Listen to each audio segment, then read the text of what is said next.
Welcome to my channel बच्चों। देखो आज हम यहाँ पे लैंड ब्रिज और सी ब्रिज के बारे में समझेंगे। सबसे पहले तो हमें ये समझना है कि ब्रीज क्या होती है। तो gentle winds is called the breeze. जो साधारण हवाएं चलती हैं, थोड़ी तेज होती हैं, उन्हीं को हम ब्रीज बोलते हैं। तो बच्चों ब्रीज होता क्या या हवाएं कैसे चलती हैं, इसके बारे में समझना है थोड़ा। देखो यहाँ पे मैंने एक एग्जाम्पल विंटर का लिया हुआ है।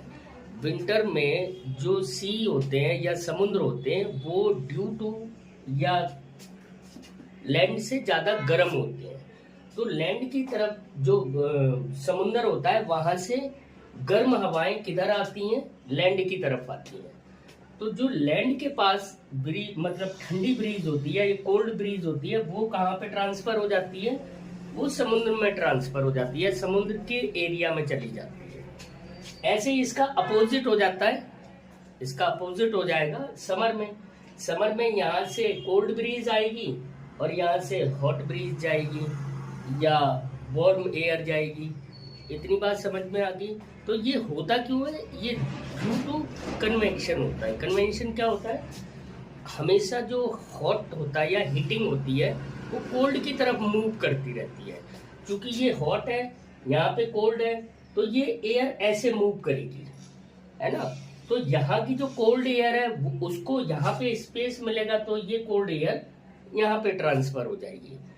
ऐसे ही समर में इसका जस्ट उल्टा हो जाता है। समर में क्या होता है, यहाँ पे कोल्ड ब्रीज होती है और यहाँ पे हॉट ब्रीज होती है। तो हॉट ब्रीज किधर आएगी, यहाँ सी में आएगी और सी से कोल्ड ब्रीज किधर ट्रांसफर हो जाएगी, लैंड की तरफ हो जाती है। तो जो लैंड से ब्रीज आती है उसको लैंड ब्रीज बोलते हैं और जो सी से ब्रीज आती है उसको सी ब्रीज बोलते हैं। बस इतना सा फर्क है। ठीक है कि ये थोड़ा सा क्या है कि ड्राइंग मेरी अच्छी नहीं है, बट मैंने समझाने की, आपको ड्रॉ करके समझाने की कोशिश करी है। आपको बेस्ट समझ में आया होगा।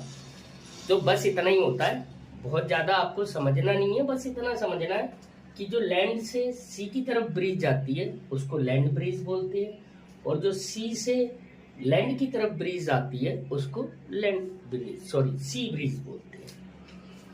तो इसी तरह के छोटे छोटे वीडियोस के लिए आप हमें लाइक एंड सब्सक्राइब करते रहिए। Thank you so much.